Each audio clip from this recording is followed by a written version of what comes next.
DJ বাজিয়ে জাতীয় সঙ্গীত তৃণমূল নেতার উদ্যোগে। এটা হচ্ছে আপনার মালদার রতুয়া জেলার তৃণমূল সভাপতি আব্দুল রহিম বক্সি ও তার ছেলে জেলা পরিষদের কর্মাধ্যক্ষ রিজওয়ান করিম বক্সির উদ্যোগে চলছে। দেখুন, জাতীয় সঙ্গীতের প্রতি এদের কোনো সম্মান নেই, ভারত রাষ্ট্রের প্রতি এদের কোনো সম্মান নেই তৃণমূল কংগ্রেসের।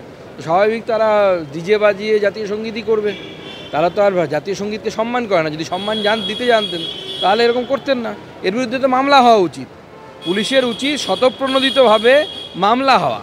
আমি মালদার আমাদের জেলার সভাপতির সাথে কথা বলবো, উত্তর মালদা জেলা সভাপতি উজ্জ্বল দত্তকে বলবো যে বিধায়ক তথা তৃণমূল কংগ্রেসের জেলা সভাপতির নামে এফআইআর করার জন্য মালদাতে।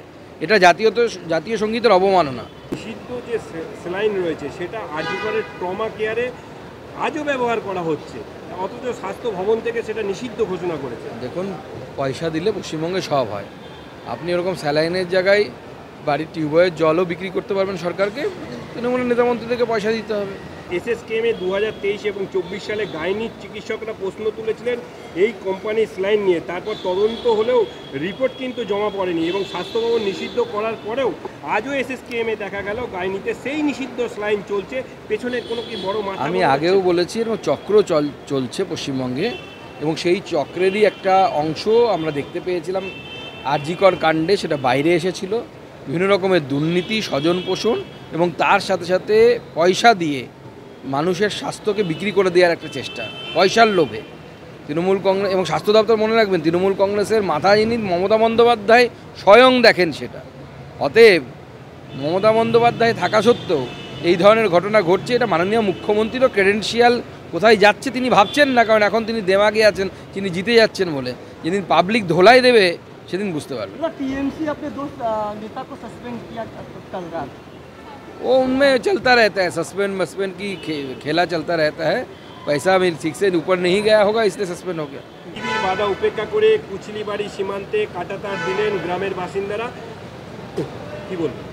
দেখুন, ভারতবাসী চাইলে সব কিছু করতে পারে, বাংলাদেশেরও বোঝা উচিত তাদের ক্ষমতা কত দূর।